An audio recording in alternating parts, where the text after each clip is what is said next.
Kita akan bahas MBG dan KDMP dari sudut pandang warga biasa seperti saya ya, yang minim pengetahuan hukum dan sebagainya. Jadi yang mau nonton silakan, yang enggak pun skip monggo. Seperti ini kita mulai. MBG itu awal mulanya adalah janji kampanye, tapi sekarang sudah naik status, sekarang sudah jadi program pemerintah. Iya, program pemerintah diajukan oleh presiden dan disetujui oleh DPR, ya termasuk KDMP juga lah.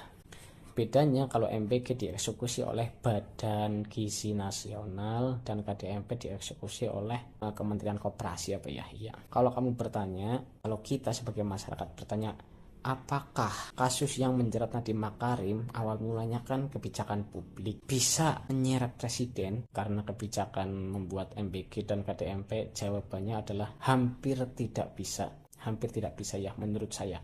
Kenapa? Karena presiden itu hanya membuat istilahnya visi lah, tapi yang eksekusi pelaksananya adalah badan atau kementerian atau menteri. Jadi kalaupun iya nanti di kemudian hari MBG dan KDMP ada masalah yang bisa dipidana, yang dikejar mentok sampai menteri atau kepala badan, seperti itu. Pertanyaan selanjutnya, apakah MBG dan KDMP jika terjadi kesalahan kita bisa menyalahkan presiden? Jawabannya bisa, tapi bukan hanya presiden. Kenapa? Karena itu diajukan oleh pemerintah, dalam hal ini adalah eksekutif dipimpin oleh presiden dan disetujui oleh legislatif DPR. Jadi kalau mau menyalahkan dua lembaga ini, eksekutif dan legislatif. Kalau mau nuntut dua orang-orang ini, orang-orang dari eksekutif dan orang-orang dari legislatif, yaitu termasuk presiden dan pelaksananya menteri yang terkait dan anggota DPR, kan banyak banget jadinya. Makanya hampir mustahil untuk dituntut secara kebijakan publik. Selanjutnya, apakah MBG dan KDMP bisa dihentikan? Jawabannya sangat bisa, tapi sangat sulit. Minimal ada 3 cara ya yang saya tahu. Yang pertama adalah DMA, Judicial Review gitu. Yang kedua adalah presiden menginstruksikan untuk menghentikan program. Yang ketiga adalah DPR melalui anggaran ya. Jadi paling bisa untuk tahun depan, karena kalau menghentikan nggak bisa, paling bisanya mengevaluasi atau mengkritisi DPR. Tapi kalau untuk menghentikan di tengah tahun kayaknya nggak bisa.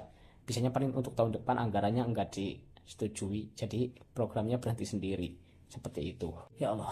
Selanjutnya, apakah MBG dan KDMP ketika dihentikan akan berdampak? Jawabannya jelas. Bukan hanya berdampak pada masyarakat, tapi juga berdampak pada pemerintah. Kenapa?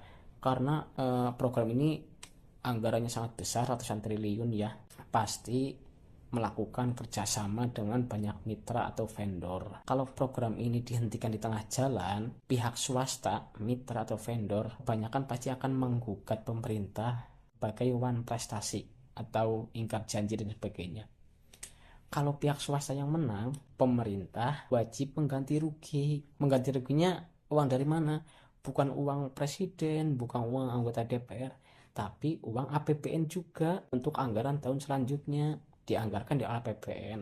APBN-nya dari mana? Dari pajak rakyat juga. Astagfirullahaladzim, pusing kan? Saya juga sebagai masyarakat awam yang ini lihat negara mutar, sangat sulit lah. Ya itu sajalah obrolan nggak jelas malam ini. Terima kasih. Tanpa ada overlay, tanpa ada apapun ya, ini cuma muka saya tok yang memboseni.